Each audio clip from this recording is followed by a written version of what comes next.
سلام البنات، مرحبا بكم اليوم فيديو جديد على قناه سهام سعيد. كنتمنى تكونوا كلكم بخير وعلى خير. قبل ما نبداو الفيديو ما تنساوش تشتركوا في القناه وتفعلوا الجرس باش يوصلكم كل جديد.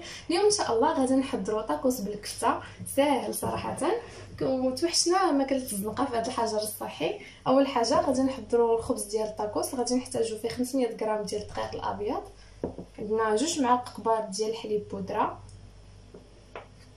خميره ديال حلويات بوزن 8 غرام، غادي نحتاجوا المعلقه صغيره ديال سكر سنيده، نصف كاس ديال زيت الزيتون، شويه ديال الملحه وكاس ديال الماء دافي اللي غادي نجمعوا به العجين ديالنا. اول حاجه غادي نديروا 500 غرام ديال الدقيق الابيض اللي هي نص كيلو. تقدروا تضاعفوا الكميه او لا تنقصوا على حسب عدد الافراد. غادي نزيدوا 2 معالق كبار ديال الحليب بودره، معلقه صغيره ديال السكر سنيده، نص كاس ديال زيت الزيتون،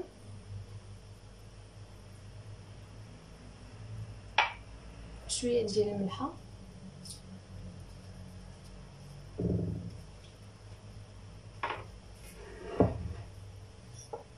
بالنسبه للماء البنات انا استعملت هنايا كاس كبير، يعني تقريبا 2 كيسان بقياس العنبه، ولكن المهم غادي نشوفوا على حسب الدقيق النوعيه ديالو القياس اللي غادي يجمع لينا العجين. هنايا الماء دافي البنات باش تسهل علينا العجينه دغيا تجمع مع هاد الحجر الصحي. توحشنا صراحه الماكله ديال الزنقه والطاكوس والبانيني.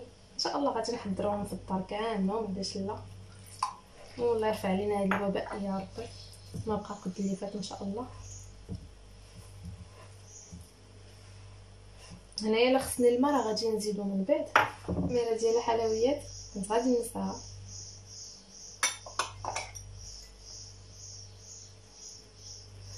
صافي البنات هنا راه كاس ديال الماء كفاني. غادي نجمع دابا العجين ديالي مزيان، حاولوا ما تجيش قاصحه بزاف، تجي مرخوفه شي شويه. بالنسبه للحليب بودري الا ما كانش متواجد عندكم تقدروا تعجنوه غير بالحليب العادي. ها هي البنات العجين ديالنا كتجي على هذا الشكل مرخوفه. غادي نخليوها ترتاح واحد 15 دقيقه، نغطيوها هكا بالسلوفان بما ندوزو باش نصاوبوا الفريت ديالنا. نخليوها على جنب.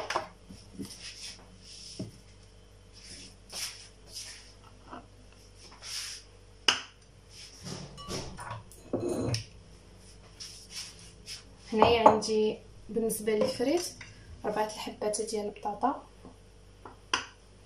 وغادي نحتاجوا الاناء اللي غادي نديروا فيه شويه ديال الماء، عندنا شويه ديال الملحه والخل. ما عنديش الخل الابيض، استعملت هذا الخل بحال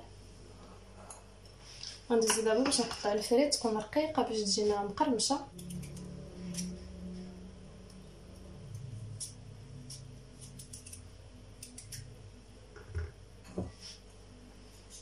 انا كنحاول نقطع رقيقه كما قلت لكم باش تجي زوينه.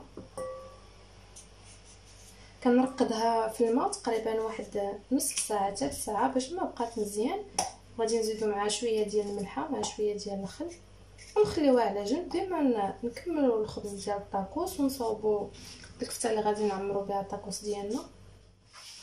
من بعد ما كملت البنات الفريت ديالنا غادي ندوزو دابا باش نديروا العجين ديال الطاكوس على شكل الكويرات. من بعد ما ارتحت لمده ديال ربع ساعه غنديرهم كويرات على هذا القياس متوسطين.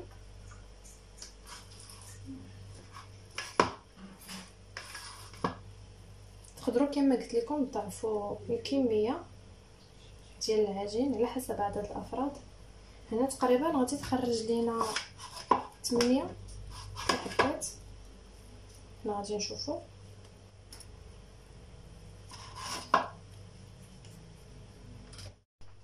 كما قلت لكم البنات، هنايا راه جاو لي 8 ديال الكويرات. غادي نغطيوهم بالسلوفان ونخليوهم تقريبا نص ساعه. ما تخافوش راه ما غاديش يخمروا باش يجيونا ساهلين في الطرق، ملي نسرحوهم رقاق ما يجيوناش صعاب.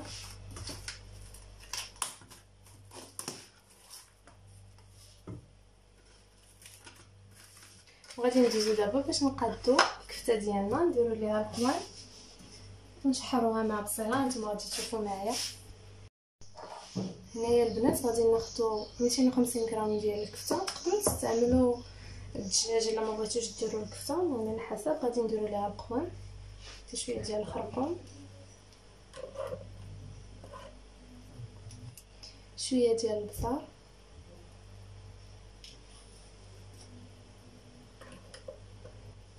شويه ديال الملحه، تقريبا معلقه صغيره من كل حاجه. عندنا هنايا التميره،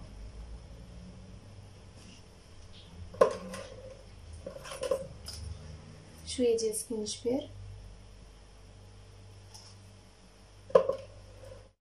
غنديرو شويه ديال زيت الزيتون،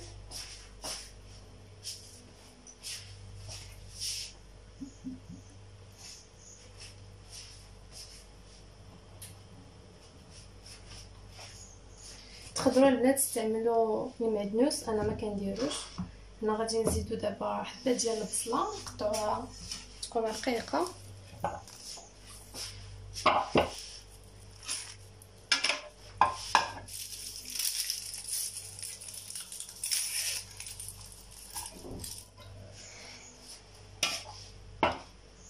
تقدروا تقطعوها بالموس. انا غادي نستعمل هاد الماكينه هكا. حاره هاد البصله ولكن مزيانه كداوي. يعني تحيد منهم بعدا شويه ديال الميكرو. كندوز معكم نهاري كيف ما هو بلا بروتوكول بلا حتى شي حاجه.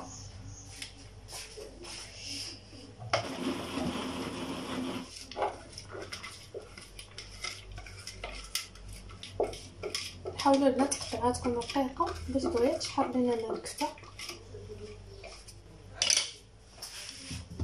صافي البنات غادي نحاولوا نجمعوا هكا كلشي بيدينا وغادي ندوزو باش نشحروها. صافي البنات هي الكفته ديالنا من بعد ما تشحرات لينا. نديرو رشه بصل هكا نخليوها على جنب. ما تخافوش واخا تبرد، راه من بعد فاش غادي نعمرو بها الخبز ديال الطاكوس راه غادي نعاودو نديروه في الاله ديال البانيني.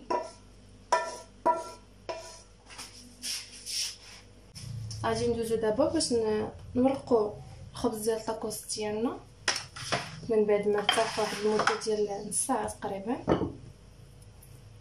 نجيب شويه ديال الدقيق باش نرشو به سطح العمل، واحد الكميه قليله هكا.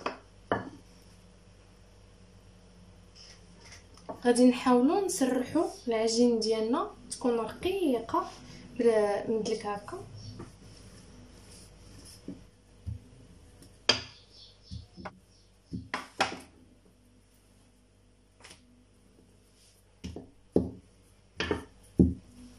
نحاولوا نسرحوها على هذا الشكل تكون رقيقه.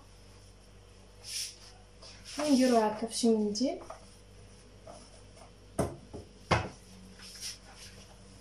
ونرشو سطح العمل بشويه ديال الدقيق.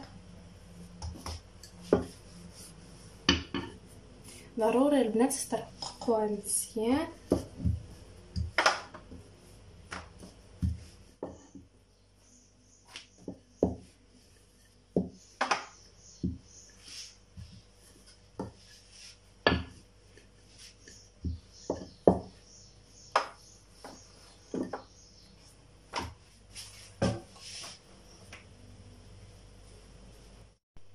هنايا البنات غنديروا المقلاة سخون على عافيه متوسطه وغادي ندوزو باش نطيبوا الخبز ديال الطاكوس اللي وجدنا.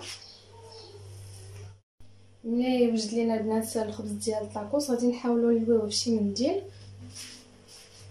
غادي نقلبوها البنات للجهه الاخرى وما نحاولوش نخليوها تتحمر.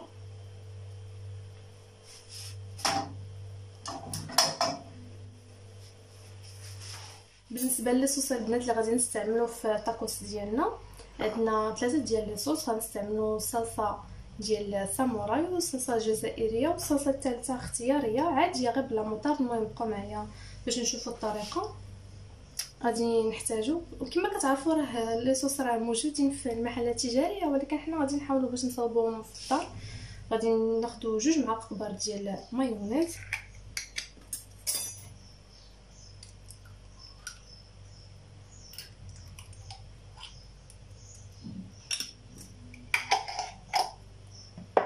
غادي نزيدو معلقه صغيره ديال الصلصه الحاره. هاد لاصوص سميتها ساموراي.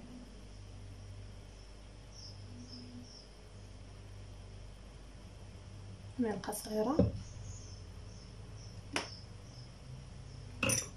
غادي نزيدو معلقه صغيره ديال الكاتشوب.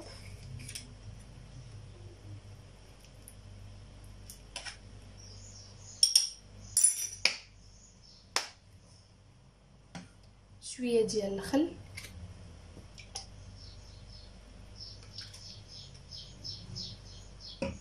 غنزيدو شويه ديال الملحه.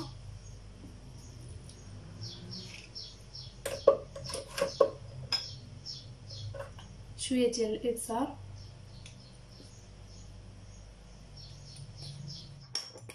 صافي البنات غادي نخلطوا المكونات ديالنا. وهي الصلصه الاولى وجدات راه ساهله.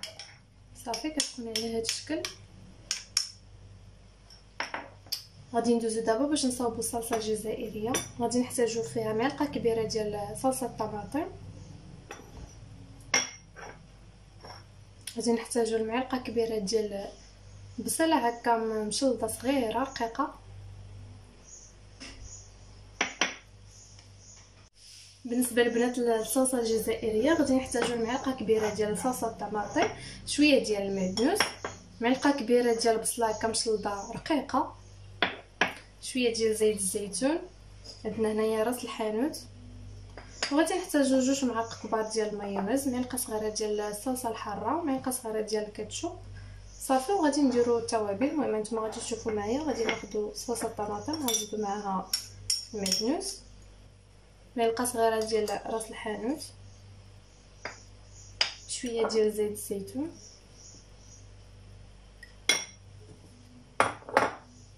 معلقه صغيره ديال الصلصه الحاره. اللي ما كيعجبوش الحار يمكن ليه ما يديروش. انا درت غير شويه. وغادي ناخذوا 2 معالق كبار ديال المايونيز.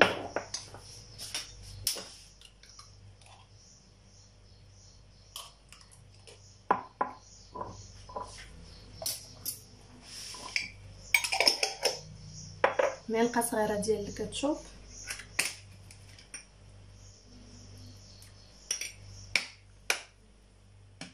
غنزيدو معلقه كبيره ديال البصله مشلضه رقيقه،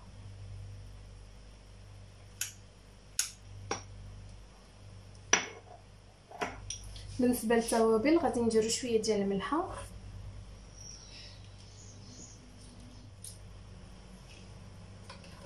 شويه ديال التحميره، وشويه ديال الابزار.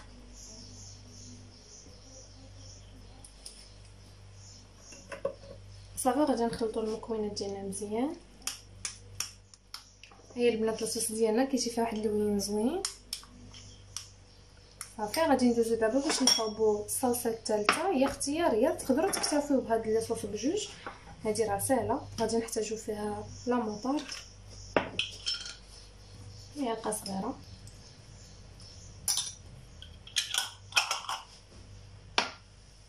غنزيدو ثوم بودره،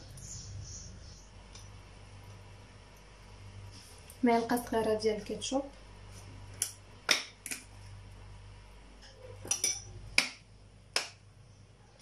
شويه ديال الملحه. غادي نزيدو معلقه صغيره ديال البصله مشلضه، هي معلقه صغيره. بناتي الا كان عندكم الكورنيشو تقدروا تزيدوه في هاد لاصوص، كتجي زوينه. انا ما متوفرش عندي. غادي نزيد دابا معلقه كبيره ديال المايونيز،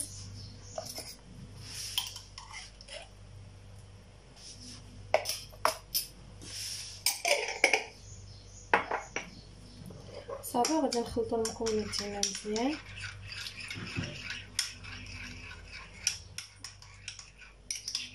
وهي لاصوص الثالثه ديالنا واجده. غندوزو دابا باش نكملوا الطاكوس ديالنا.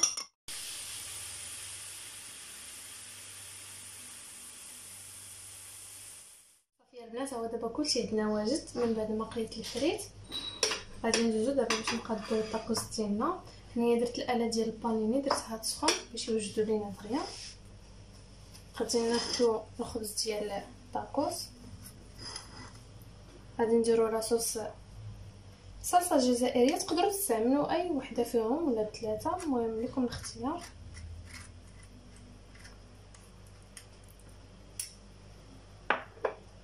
غادي ناخدو شويه من الكفته. بالنسبه للبنات الطاكوس تقدروا ديروا الكفته بوحدها اولا الدجاج بوحدو، تقدروا تستعملوا حتى الدجاج والكفته بجوجهم، طاكوس ميكس. صافي هنايا خديت شويه ديال الكفته، غندير فوقها شويه من لاصوص الاخيره اللي كنا صاوبنا، لاصوص الثالثه. المهم اي وحده بغيتو تسبقوا لكم الاختيار. غادي ناخذ الفريت نحاول نستفوها بهذه الطريقه.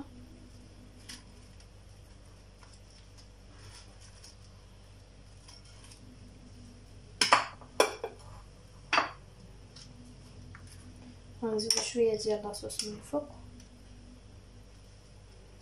تقدروا مازال الا بغيتو تزيدوا لاصوص ديال الكاتشوب ديروها على الوسط.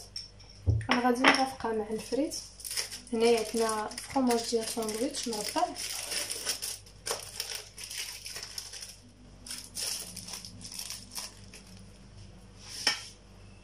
وغادي نزيد في الاخير شويه من الصلصه الجزائريه. غادي ندلويه بهذه الطريقه على هذا الشكل، ونعاودو ندلويو من هنا من التحت ومن الفوق.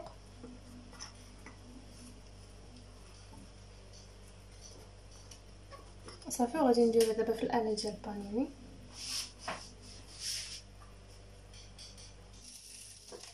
غادي نكملو الخبز ديالنا بنفس الطريقه. غادي نديرو لاصوص ديال الجيريان، الصلصه الجزائريه. من بعد غادي نزيدو معلقه كبيره هكا ديال الكفته نشحرنا مع البصيله. غنديرو شويه من لاصوص الثالثه. غادي ناخدو الفريت نستفو بهذه الطريقه.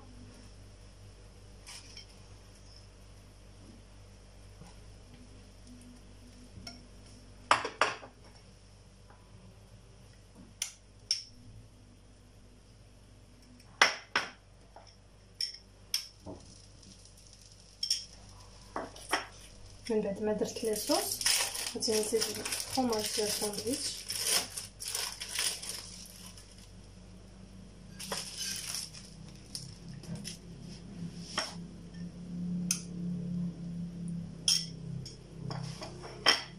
صافي وغادي نجمعوه بهذه الطريقه.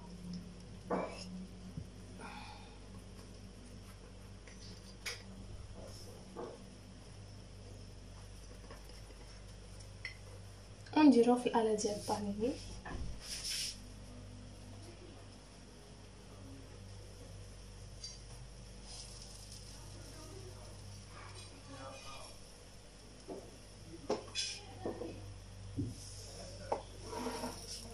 صافي نخليكم باش نتلاقاو من بعد ما نكمل الخبز ديالنا بنفس الطريقه.